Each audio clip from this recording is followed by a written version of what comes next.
এই বেটা তুই সাই আটতে পারছ না? এই বেটা তুই সাই আটতে পারছ না? তোর দোষ, তোর দোষ। তোর দোষ। এই বেটা ফাউল। তুই ফাউল, তোর দোষ। রাস্তা আটতে পারছ না? তুই সাই আটতে পারছ না? তোর দোষ। তোর এই দোষ। এই এখন ঝগড়া তোর করবেন দোষ। না। এই এটা পরে দেখা যাবো, এখন ঝগড়া করবেন না আপনারা। তোমরা কি মানুষ না জানোয়ার? তোমরা এত বড় রাস্তা থাকতে সরাসরি ডাকাডাকি করি আর ঝগড়া লাগছো, একটু থামো।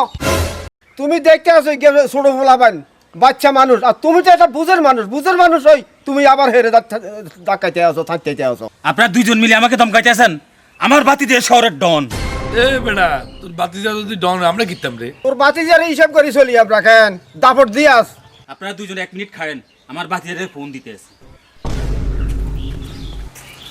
বাতিজা, বিরাট বড় ঝামেলা হয়ে গেছে, তুই তাড়াতাড়ি আয়।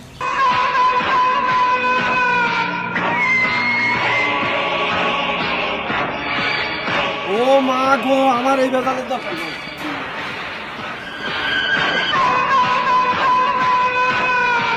By bye bye bye bye আর মাফ করে দে বাই বাই বাই। এটা বানাই কেন? আর এসব নিলে তো আবার কেস কেরান্ত হয় নাই, আবার চাইয়েন। এটা কেন বানাইছেন? ও মা হবে না, তো এখন তো ডরাই গেছি। আমরাও তো ডরাইছি, হ্যাঁ আমরাও তো ডরাইছি। মাগো